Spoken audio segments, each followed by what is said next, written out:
system.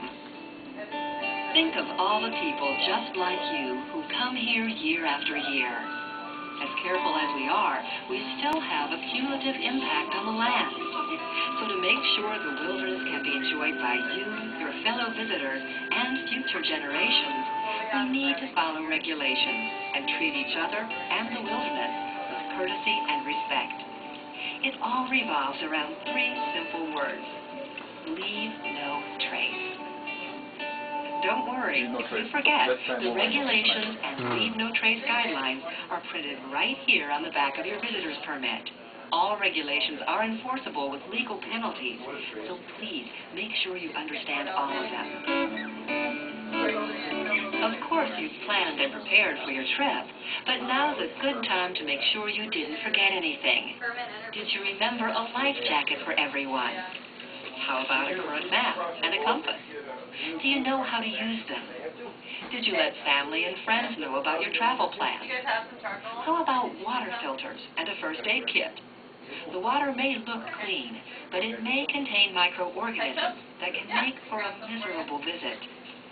This is a big place, and you're responsible for the safety and well-being of yourself and everyone in your group. As you travel about, be smart and be safe. Set realistic goals. Wow. Portage around rapids. Expect and dress for extreme weather. And have a plan for how to deal with an emergency. After all, this is the remote wilderness, and you can't rely on a cell phone to bring you a quick rescue. Keep in mind, you must enter the wilderness only at the entry point and on the date shown on your permit. Cans and glass bottles are not allowed, except for fuel, insect repellent, and personal hygiene items. It's a good idea to repack food in plastic bags or hard plastic containers. This cuts down on the amount of trash you'll have to pack out. Do you see a lot of congestion out here? There's a reason for that. There can never be more than 9 people and 4 watercraft gathered together anywhere in the boundary waters, including on the water, in campsites, and on portages and trails. This will be strictly enforced, no matter how many permit-associated groups may have. So be prepared to travel and camp independently. There are places in the boundary waters specifically designated for use by motorized boats. Motor users should be sure to reduce speeds and wakes when meeting canoes along these routes.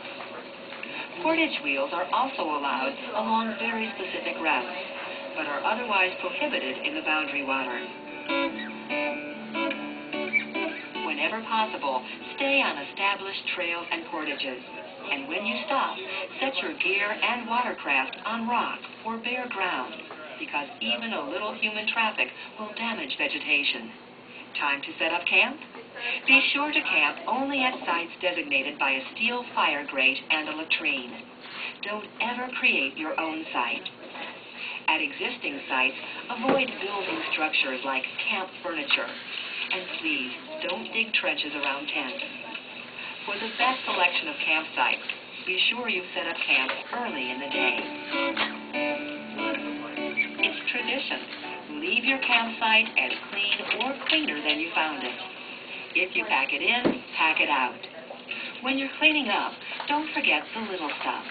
Tinfoil, twisties, cigarette butts, and fishing line.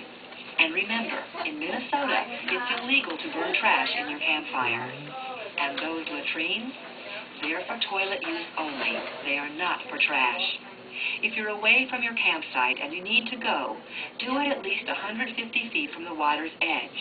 Dig a shallow hole and fill it with dirt and leaves when you're through. That 150 rule also applies to washing dishes and bathing, even if your soap or shampoo is biodegradable. We're lucky enough to have some of the most pristine water in the world. Let's keep it that way.